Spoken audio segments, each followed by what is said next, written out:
And the head is held high, where knowledge is free, where the word has not been broken up into fragments by narrow domestic walls, where words come out from the depth of truth, where tireless striving stretches its arms towards perfection, where the clear stream of reason has not lost its way into the dreary deserts, sand of dead habits, where the mind is led by thee into ever-widening thought and action, into that heaven of freedom. My Father, let my country awake.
बस नौकरी पाना नहीं बल्कि एक सफल व्यक्तित्व का निर्माण करना है। मैं पुनः दोहराती हूँ, शिक्षा का उद्देश्य बस नौकरी पाना नहीं बल्कि एक सफल व्यक्तित्व का निर्माण करना है। धन्यवाद। आपका दिन मंगलमय हो। सुप्रभात। मैं चैतन्य कुमार दुबे आज आप सबके समक्ष आज का श्लोक प्रस्तुत करने जा रहा हूँ। विद्यानां नरस्य रूपम अधिकं प्रच्छन्न गुप्तं धनम विद्या भोग करे यशः सुख कर विद्या गुरुणां गुरु विद्या बंधु जनो विदेश गमने विद्या परम दैवतम विद्या राजसु पूज्यतेन हीदनं विद्या विहीनः पशु। सुप्रभात। मैं यहाँ आज के श्लोक का अर्थ प्रस्तुत करने जा रही हूँ। सबसे बड़ा धन और यश है, जो छुपा हुआ और गुप्त है। विद्या भोगों को प्रदान करने वाली है, यश की प्राप्ति कराने वाली है। विद्या गुरुओं की गुरु है। विद्या बंधुओं की सहायता करती है, यात्रा में मार्गदर्शन करती है। विद्या परम देवता है। विद्या राजसभा में पूज्य होती है, इसलिए विद्याविहीन व्यक्ति पशु के समान है। विद्या का धन से ज्यादा महत्व होता है। धन्यवाद। प्रभात, मैं लक्ष्मी कक्षा 12वीं वर्ग से आज के मुख्य समाचार प्रस्तुत करने जा रही हूँ। राज ठाकरे का बड़ा ऐलान, चुनाव में बिना शर्त पीएम मोदी का समर्थन। इंडोनेशिया में आया 6.6 तीव्रता का भूकंप, झटकों से धड़धड़ाए लोग घरों से भागे बाहर। चुनाव से पहले सुरजेवाला को झटका, हेमा मालिनी के खिलाफ बयान पर इलेक्शन कमीशन ने भेजा नोटिस। मॉस्को आतंकी हमले के बाद रूस ने टेरर इनिंग की जांच पश्चिमी देशों को भी किया शामिल। सुप्रभात, मैं सुषमा। आज के खेल समाचार इस प्रकार हैं। रोमांचक मैच में 2 रनों से हराया सनराइजर्स हैदराबाद ने पंजाब को। शशांक सिंह और आशुतोष का साहस भी नहीं दिला पाया जी।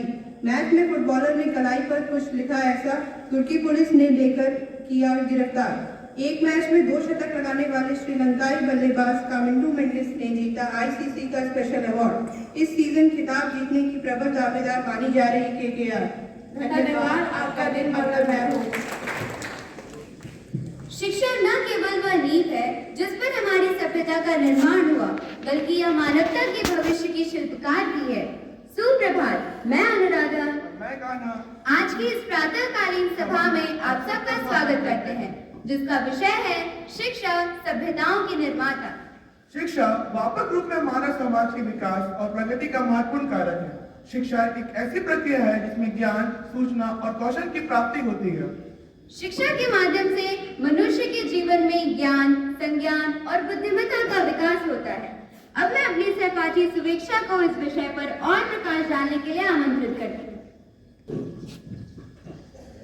किसी को मार कर खाना यह विकृति है।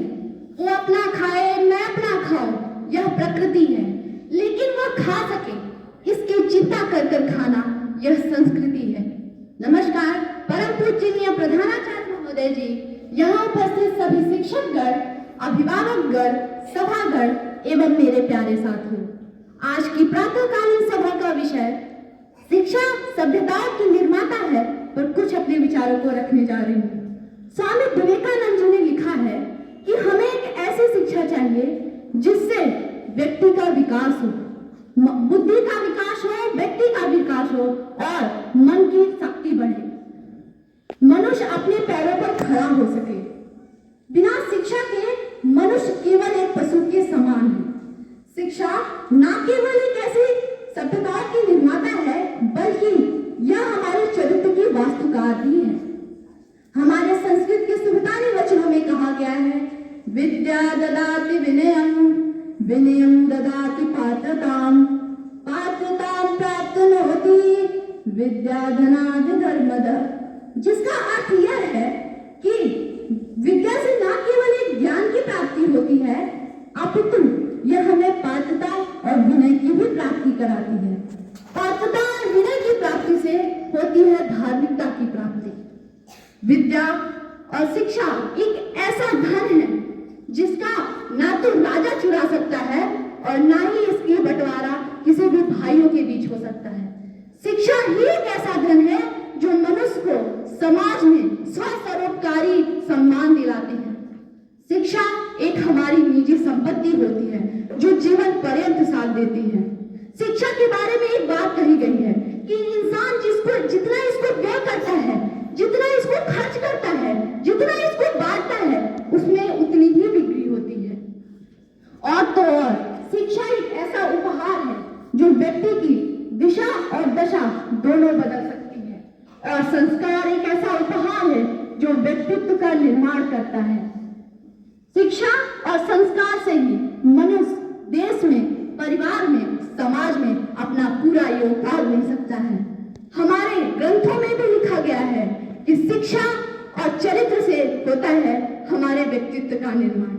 अंत में मैं अपनी वाणी को विराम देते हुए बस यही कहना चाहूंगी, नास्ति विद्या समा बंधु, नास्ति विद्या समा विहत, नास्ति विद्या समावितम नास्ति विद्या समा सुखम। शिक्षा न केवल हमें ज्ञान प्राप्त कराती है अपितु यह संस्कार भी हमें देती है।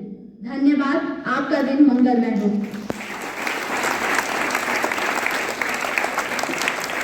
के माध्यम से हम अपने ज्ञान को बढ़ाते हैं और नई जानकारी को आवश्यक और उपयोगी तरीके से प्राप्त करते हैं। शिक्षा यह कहती है, यह मत सोचो कि मेरे से नहीं हो पाएगा, बल्कि यह सोचो मेरे अलावा कौन कर पाएगा। शिक्षा व्यक्ति को जीवन में विभिन्न क्षेत्रों में योग्यता, कौशल और सामरिकता प्रदान करती है। इसके द्वारा व्यक्ति मनोवैज्ञानिक विकास, भावनात्मक समझ, समाज सेवा और आर्थिक मजबूती का मार्ग तय करता है। शिक्षा का आदान प्रदान विभिन्न माध्यम से जैसे विद्यालय, विश्वविद्यालय और दैनिक शैक्षिक संस्थानों द्वारा किया जाता है। शिक्षा एक वरदान है, इसे पाने की ख्वाहिश में हजारों ने दिए अपने बलिदान है। इसी अच्छी बात से अब मैं अपनी सहपाठी प्रिया को एक सुंदर कविता प्रस्तुत करने के लिए आमंत्रित करती हूँ। पांडे आप सभी के सामने एक कविता प्रस्तुत करने जा रही हूँ। किसी विषय पर विचार करने के लिए, कुछ अपने विचार मन में भरने के लिए आवश्यकता है एक सफल शिक्षित समाज की, अपने देश का नाम रोशन करने के लिए। जितने भी महान जवान हुए, जितने भी मेहनती किसान हुए, सभी अपने अपने क्षेत्रों में शिक्षा से धनवान हुए। जब पूरे आजाद जगत में शिक्षा का अपार चरम में शिक्षा का परचम लहराएगा, भारत शिक्षित कहलाएगा। शिक्षा का महत्व समझकर, इसका असली अर्थ समझकर जो शिक्षित हो जाएगा वह देश को जीत जाएगा। आज जो पढ़ने के योग्य बने हो, कुछ लिख जाने के काबिल हो, तो शिक्षा के कारण ही है यह सब। शिक्षित समाज में शामिल हो तो शिक्षा से हर अंधकार मिट जाता, हर दिशा में प्रकाश गिर जाता। ऐसी शिक्षा का मान करो तो, शिक्षित हो शिक्षावान बनो तो। धन्यवाद। भारतीय शिक्षा का इतिहास भारतीय सभ्यता का भी इतिहास है। भारतीय समाज के विकास और उसमें होने वाले परिवर्तनों की रूपरेखा में शिक्षा की जगह, उसकी भूमिका को भी निरंतर विकासशील पाते हैं। शिक्षा उन गुणों का विकास करती है जो एक व्यक्ति को समाज में सफल बनाते हैं। शिक्षा व्यक्ति को आत्मनिर्भर बनाती है और उसे सही नीतियों और संस्कृति का ज्ञान प्रदान करती है। चाहे शिक्षा किताबों से मिली हो, समय के साथ साथ जीवन के अनुभव से मिली हो, या फिर बड़ों के विचारों से मिली हो, शिक्षा यही सिखाती है। शिक्षा यही है जो हमें इंसान बनाने के सही अर्थ सिखाती है। शिक्षा एक गुरूर है, शिक्षा एक अधिकार है, शिक्षा सबसे ऊपर है, शिक्षा अपार है। अब मैं अपने आदरणीय प्राचार्य महोदय से अनुरोध करती हूँ कि वे आए और अपने आशीर्वचनों से हमें अनुग्रहित करें। बहुत बहुत धन्यवाद बच्चों। बहुत ही सुंदर विचार आप लोगों ने रखे। उम्मीद करता हूं कि आप सभी ने इनको ध्यानपूर्वक सुना होगा।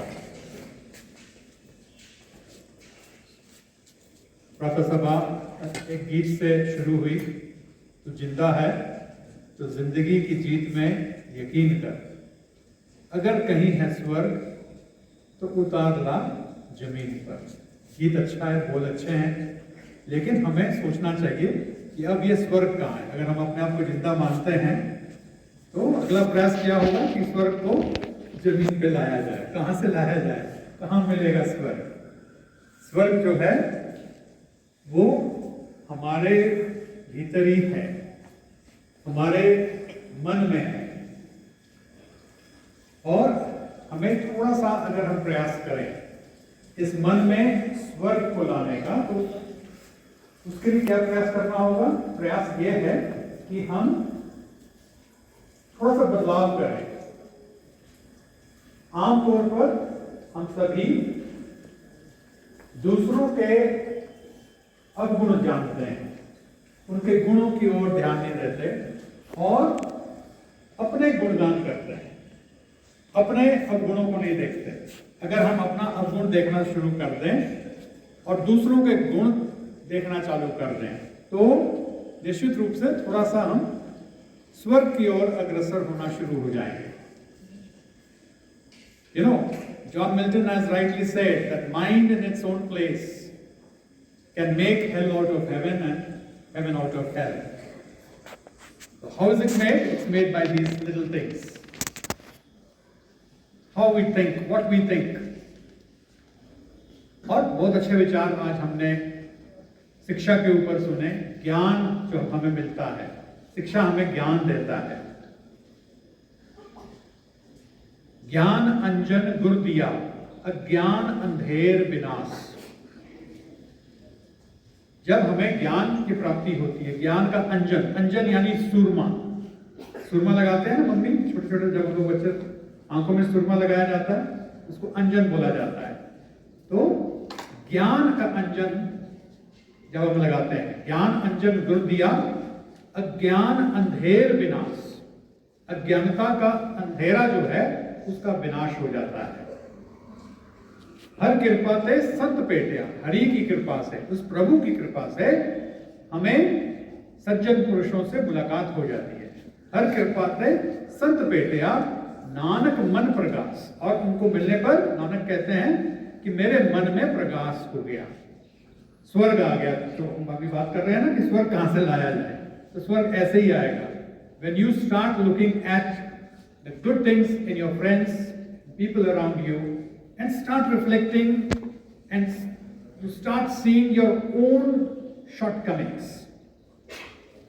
I'll end today's assembly with a small anecdote that I am reminded of after listening to beautiful speeches and whatever thoughts they were putting across. Someone said that कोई खा सके ये मेरा प्रयास होना चाहिए, है ना? तो वो क्या है? जब हमारे मन में ये विचार आते हैं कि कोई भूखा ना रहे, कोई दुखी ना हो, तो ये क्या होता है? ये करुणा होती है, हमारे अंदर करुणा पैदा होती है। We start developing empathy for others, sympathy for others. We start thinking about others. I'll end my address by telling you about an anthropologist, Margaret Mead. If you will Google, you will find the details. Margaret Mead was an anthropologist. Anthropologist means those who search the past, the ruins, and establish certain facts that how civilization got established. सभ्यता कैसे बनी, सभ्यता के बारे में जानकारी देते हैं हमें। तो मार्गरेट मीड को एक बार एक प्रेस कॉन्फ्रेंस में किसी ने पूछा कि what do you think is the first sign of civilisation? आपको सबसे पहला चिन्ह जो कोई आपके हिसाब से क्या है जिससे आपको लगता है कि सभ्यता का शुरुआत हुआ? तो Margaret Mead, when she answered, people were expecting that she will say she found clay pots या कुछ उस तरह जो ruins में चीजें मिलती हैं वो उनके बारे में बात करेगी। But to their surprise, she said that for me, I think civilization started taking place from one particular fact that she discovered, and that was a repaired femur bone. Femur bone पढ़ते हो ना? Femur bone कहाँ होती है? High. It's the longest bone. Okay? People were surprised. How can a healed femur bone be a sign of civilization? Then she explained. She said, when femur bone breaks, for whatever reason, the animal or human being, they cannot survive. They die. So, a healed femur bone of a human being conveys the fact that someone protected, someone took care of that person whose eye was broken. So according to her, she said, I consider that to be the first sign of civilization. So we all have come a long way from there. And we are in the 21st century, having so much of help from technology, So if we do not think right, if we do not move in the right direction, then we all shall be wasting our life. So I'm sure none of us over here, either in the form of students or teachers, would waste our life. No one will do that. So make the right choices, think good, do good to others, look at your faults and improve. This is what I have to say for today. One last thing, you all have got your results. They are available online. You must have seen them. So I hope you are finding them correct. Subject teachers and class teachers are working out. Whatever errors, if they are there, please bring it to the notice of subject teacher. Subject teacher should bring it to my notice and then provide the information to class teacher. And finally, Rajiv Pandey sir and Utpal Pathur sir and examination department, Manoj Mishra sir and Uma ma'am, we should work and then provide you the hard copies. Right, children? Thank you so much.